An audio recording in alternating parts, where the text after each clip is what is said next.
Today we're going to be durability testing this $1,300 ROG Phone 6 Pro. I think it was released last month.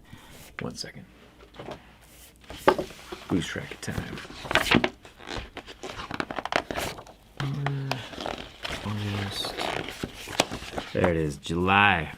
Okay, so maybe I'm a little bit late. I got to get back on schedule, but it's still released this year, so it still counts. If you remember, last year's ROG Phone 5 Pro didn't do so well during the durability test. So we'll have to see how well this newer version holds up, because seeing a phone that expensive snap in half is very painful, even to me. Do you know what else is getting expensive?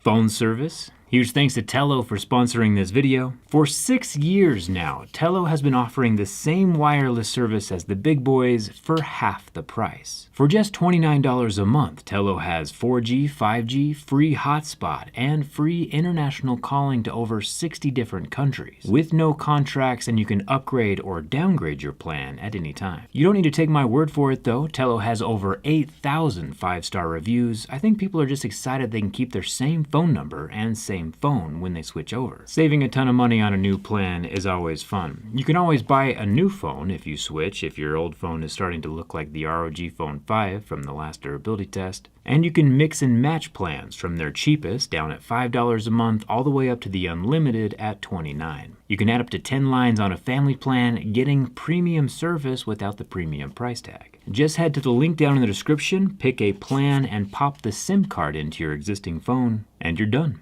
Easy, all with no contracts, and they even do the eSIM thing if you're into that. Link is down in the description, and huge thanks to Tello for sponsoring this video. Now it's time to see if the Republic of Gamers, this ROG Phone 6 Pro, has made any improvements from last year. Let's get started.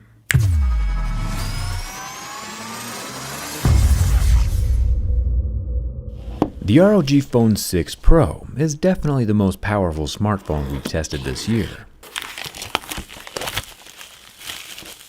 And definitely the most expensive, and also has the most complicated box to open.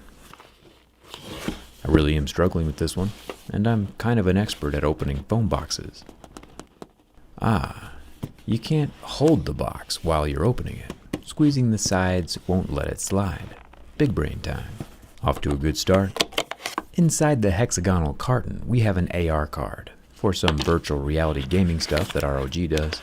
We also have the phone itself, super heavy in its plastic sleeve.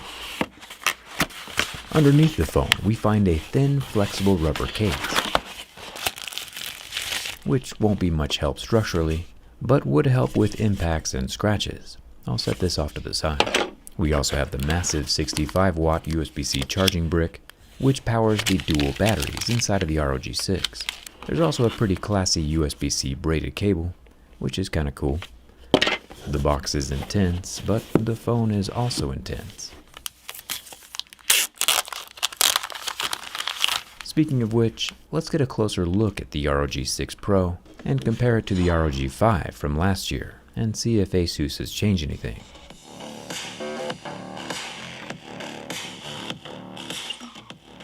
The 6 starts playing walkout music like this is some kind of boxing match.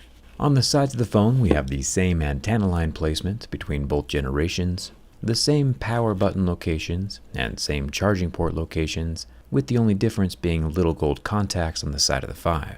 For the most part, this busted 5 and the new 6 look structurally identical. So as far as having a phone in one piece after this test is over, I won't be holding my breath. Mostly because this video would be awfully quiet if I did.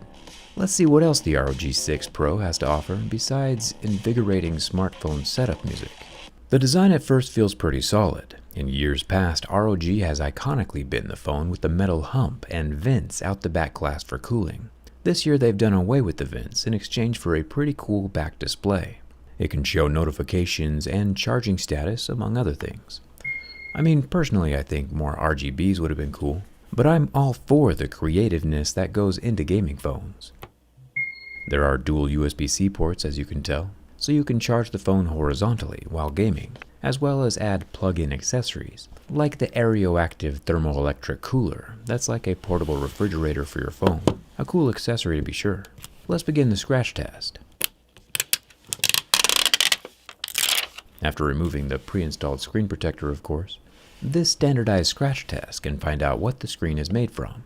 At $1,300, it could very well be sapphire. But as we work our way up through Mohs scale of hardness, past level 2 where we would see plastic start to scratch, and beyond level 5, we do start seeing scratches at a level 6 with deeper grooves at a level 7. The ROG 6 Pro is using Gorilla Glass Victus, at least on the front. This means that the 12 megapixel selfie camera tucked up into the top bezel is also protected by that same glass. Between the glass and the frame, we have a super thin and deep earpiece slit that doubles as one of the symmetrical loudspeakers. There is an equally sized slit at the bottom, no grill or anything else that would fall out.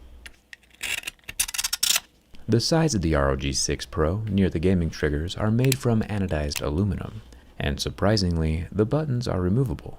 We have the smaller metal power button with blue accent and the larger volume rocker that can also pop out of the phone like we've seen on Samsung devices. So be careful if you have the type of friends who would steal your buttons.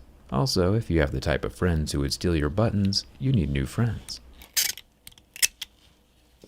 The top of the phone has nothing, just like yay after last week.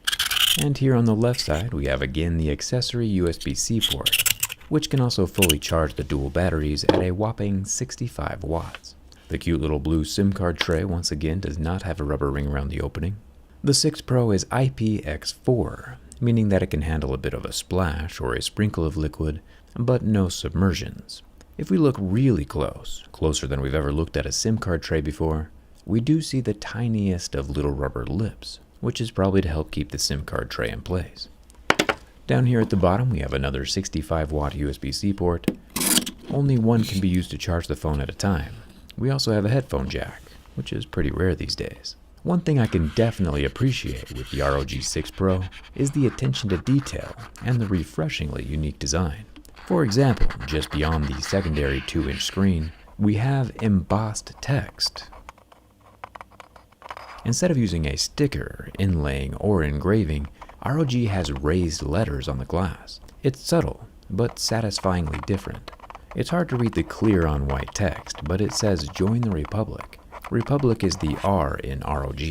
Moving our way up to the camera bump, we have our 50 megapixel main camera, 13 megapixel ultra wide, and a 5 megapixel macro camera, all protected by glass with a singular flash off to the side, enclosed in an ever so slightly protruding camera bump.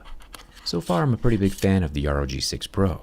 The 6.8-inch 1080p screen takes visualization to another level, with 1 billion colors, 165 Hz refresh rate, and from the looks of it, as the display lasts for about 30 seconds under the heat from my lighter, before burning black and not recovering, it's AMOLED. Last year, the fingerprint scanner struggled with my fingerprint, and for some reason most phones do. This ROG 6 Pro is no different.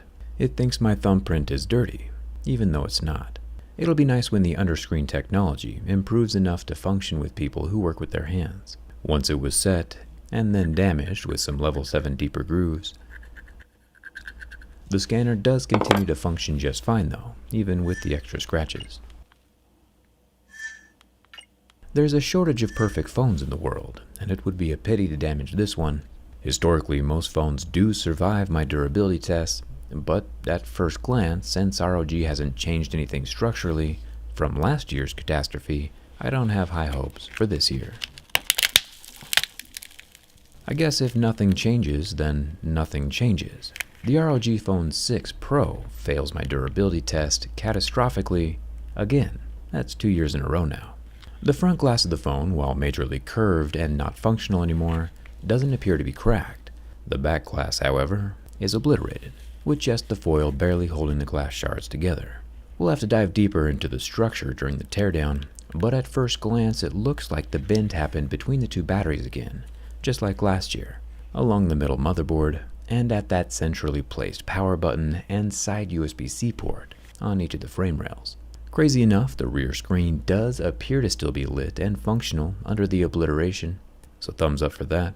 Super impressive rear screen there, ROG. The front screen has no surface level cracks, nice work Victus. but the screen under the protective top glass is cracked and won't be functioning again. Hopefully, ROG is already working on a solution for next year, since in my opinion, the world's most powerful smartphone should also be able to handle the physical world as well as the digital world. And of course, I'll be right here to keep you updated on if anything changes. Hit that subscribe button if you haven't already, let me know your thoughts down in the comments, and come hang out with me on Instagram. Thanks, for watching. I'll see you around.